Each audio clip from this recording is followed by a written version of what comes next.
How to block someone in Mobile Legends? Here's how.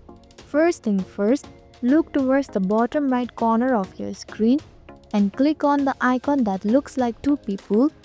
Before blocking, you will need to unfollow the player. So find the player you want to block in your friend list. Next, tap the trash icon next to the profile picture. A confirmation message will appear. Hit OK to confirm. Now to block them completely, tap on the following and followers option. Here switch to followers tab and find the player you want to block. Once you have found them, just click on their profile to open it. On their profile page, look for an icon of a person with a minus sign. Furthermore, tap on it, and when the confirmation message appears, hit OK again to finalize blocking.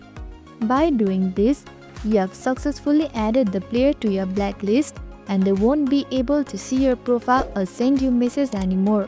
And that's all. I hope this video helped.